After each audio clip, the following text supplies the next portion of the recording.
Haleluya. Salam dalam kasih Kristus.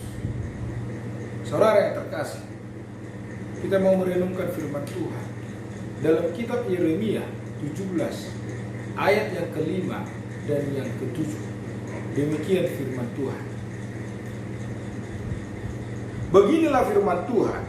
Terkutuklah orang yang mengandalkan manusia, yang mengandalkan kekuatannya sendiri, dan yang hatinya menjauh daripada Tuhan. Ayat yang ke-7. Diberkatilah orang yang mengandalkan Tuhan, yang menaruh harapannya pada Tuhan. Saudara yang terkasih, dalam kitab Perjanjian Lama biasanya disampaikan antara berkat dan kutuk. Nabi Musa pernah menyampaikan pilihan kepada orang Israel. Nabi Musa menyampaikan lebih dahulu berkat, barulah pilihan kutuk. Tetapi Nabi Yeremia menyampaikan kepada umat Tuhan, terlebih dahulu berbicara kutuk, baru berbicara berkat. Karena apa, saudara yang terkasih? Dalam pedekut firman Tuhan ini di sana dicatat pergumulan Nabi oleh karena bangsa yang berdosa, di mana Nabi Yeremia bergumul untuk bangsa Israel supaya kembali ke jalan Tuhan.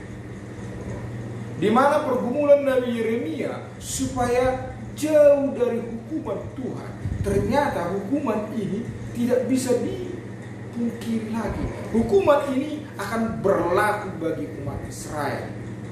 Makanya Nabi Yeremia menyampaikan lebih dahulu, terkutuklah orang yang mengandalkan manusia, dan diberkatilah orang yang mengandalkan Tuhan.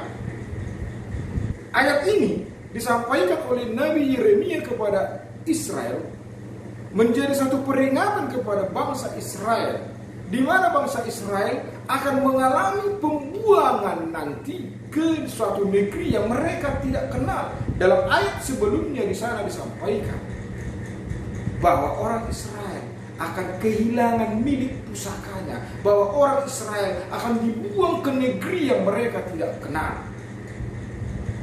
Saudaraku yang terkasih, peringatan ini disampaikan dari Yeremia kepada orang Israel. Mereka nanti akan dibuang. Mereka akan merasakan satu hal yang pahit, mengalami sesuatu hal yang mereka tidak sukai. Dan memang secara global hal itu mereka alami karena secara global dosa umat Israel.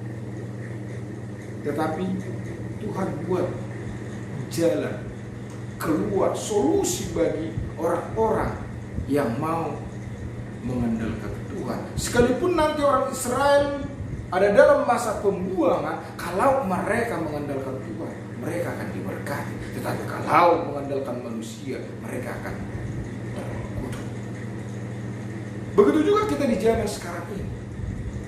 Kita sebagai umat Tuhan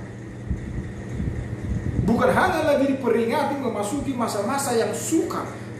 Bahkan sekarang ini kita sudah memasuki masa-masa yang sukar. Bukan hanya daerah kita, bukan hanya negara kita, tetapi dunia sekarang ini mengalami masa-masa sukar.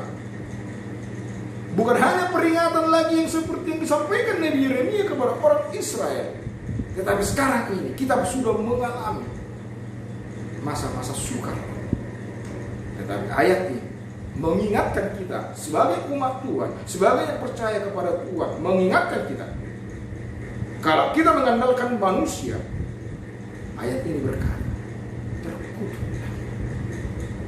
Dalam ayat yang ke-6 di sana disampaikan orang yang mengandalkan manusia itu diibaratkan dengan semak bulus di padang belantara, diibaratkan dengan tanah angus di padang gurun, diibaratkan dengan negeri padang asing yang tidak berpenduduk. Artinya orang yang mengandalkan manusia itu, orang yang terkutuk itu diibaratkan hidup dalam kesia-siaan. Tetapi orang yang mengandalkan Tuhan diberkati. Ayat yang ke-8, orang yang mengandalkan Tuhan itu, yang diberkati itu diibaratkan Dalam ayat ke-8, ia seperti pohon yang ditanam di tepi air, yang merambatkan akar-akarnya ke tepi batang air, dan yang tidak mengalami datangnya panas terik, yang daunnya tetap hijau, yang tidak khawatir dalam tahun kering, yang tidak berhenti menghasilkan buah. Saudara yang terkasih, hari-hari ini kita diperhadapkan dengan masa-masa yang sukar, tetapi kita dibuat pilihan. Apakah kita mengandalkan Tuhan atau mengandalkan manusia, mengandalkan kekuatan kita, mengandalkan dunia ini? Tetapi saya percaya, orang yang mengasihi Tuhan, dia akan mengandalkan Tuhan. Dia akan tetap percaya kepada Tuhan. Dia akan tetap berkata, Tuhan itu ajaib, Tuhan itu dahsyat, Tuhan itu sanggup memelihara setiap orang yang mengasihi Tuhan. Mari kita mengasihi Tuhan. Mari kita mengandalkan Tuhan. Karena orang yang mengandalkan Tuhan tidak akan mengalami kekecewaan. Dia akan mendapatkan jawaban. Orang yang berharap kepada Tuhan, dia tidak akan kecewa, tetapi dia akan mendapatkan kepuasan daripada Tuhan. Terima kasih. Tuhan memberkati.